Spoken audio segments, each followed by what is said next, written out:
So welcome to part 3. Hey, keep it classy. Alright, so here we are. We got two guys up there trying to knock that rock down. Oh no! But don't worry, there's nobody there. When the tide goes all the way up here, this is your choke point right here. Spent many years before I was smart enough to realize you got to look at tide maps to realize when the tide is this low to cross it and enjoy this beach. That's it. That's the choke point. These rocks right here, and often you have to walk between these rocks over in here, in here, and in here. And as you can see, it's not exactly the most stable in the world. You see all that, right? Yes. So I often had to walk between here and through here to avoid the water. And now I look at I look at tide maps. What's up? Not much, not much. So,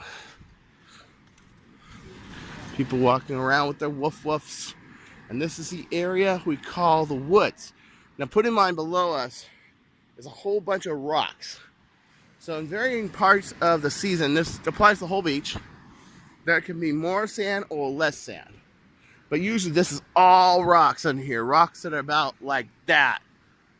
And if there's no sand here, you gotta walk over all of those.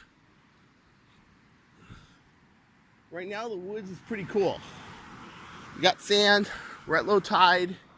There've been lost storms bringing in depositing sand, but you'll run into some seasons where there's no sand. And this is an obstacle to cross. I've spent as much as an hour crossing this whole area at one point. This entire area. And we're going to see rocks just like that, but imagine that's the whole thing when there's no sand. This is the whole fucking thing. Okay, you see them? Those kind of rocks. And we have something we like to call getting out of the woods. And that's when you cross this cove right here, where the rocks are no longer there, because the beach becomes more a west-facing beach rather than a south-facing beach.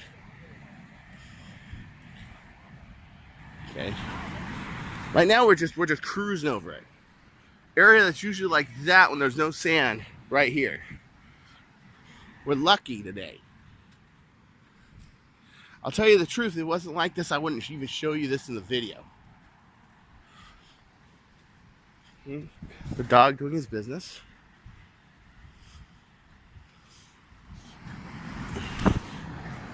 All right.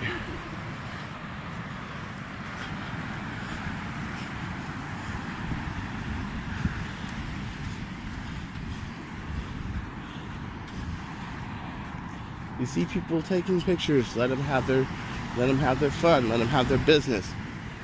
You see famous people walking by. Mind your own business. You have trash, throw it the hell away. Respect this beach. My beach. I'll get very mad if you don't. That's not a joke. Okay. Although I'm not as territorial as a surfer. Okay, now this area is what we call out of the woods right here. Out of the woods. See that? Out of the woods. Because now it's completely flat. And we don't have any rocks until you hit about midway up this cove. Then you'll start seeing rocks, but then you can just maneuver around those. This place has got them. This is the first cove, the one closest to the dune, and it's got the most interesting tide pools of anywhere on this beach. You just got more sand, better rocks, you know. Oh yeah. Oh yeah. Plus, this is what I was talking about. Why I like this is Cliffside Drive up here. All these houses up here, okay? Now notice we got into this side of the cove. Now look, the sun's out. We can actually see the sun. Because you got the sun out, you see the sun for more hours of the day if you're walking on the beach. It's also a much more relaxed beach. You got the rocks at low tide, you got the smooth sand to walk on. It's very nice.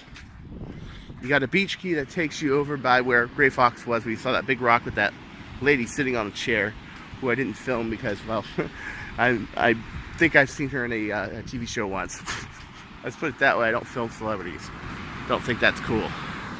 And besides that, a lot of people look at a lot of people, so I don't know. I don't want to say, hey, there's Archie Bunker's mom. He goes, just kidding, you know? No, it wasn't Archie Bunker's mom. But anywho.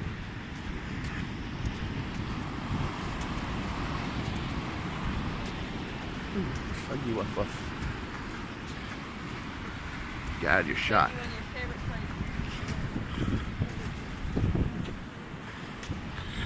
Okay. You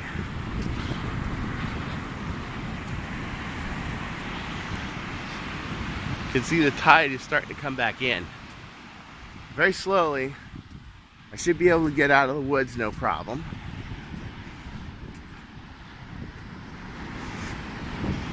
And then this beach ends where that dune is right there. About a mile away from here. I think you've seen that in a lot of my videos. Well, I'm just showing off this area a lot because this is a really nice area to walk around in.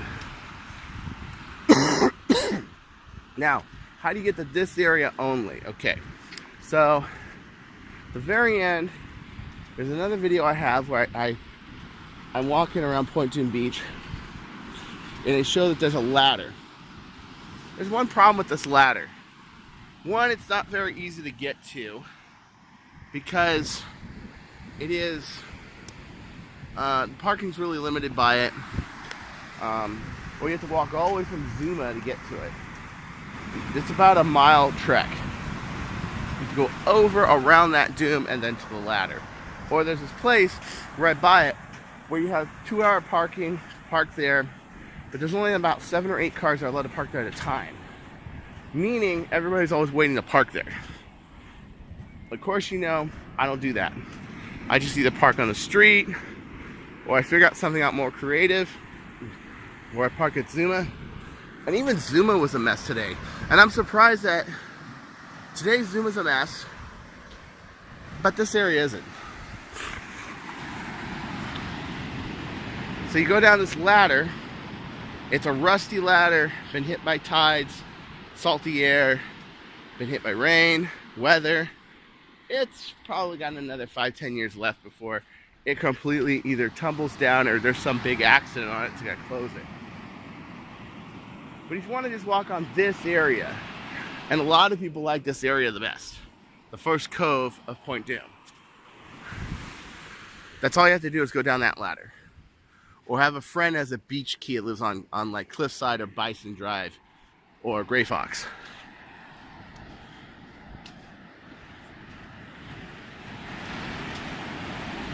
And you can head down. The uppers. All right.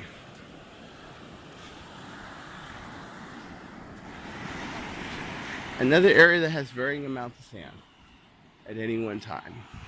So at any rate, I'm gonna kill this for now. This gets you almost to the end, but we've all seen that area before with the ladder and everything else. So I'm gonna just kick it, walk around my favorite beach, the sun to my back, my way back to Paradise Cove, and relax. Take it easy, friends. Don't you go changing.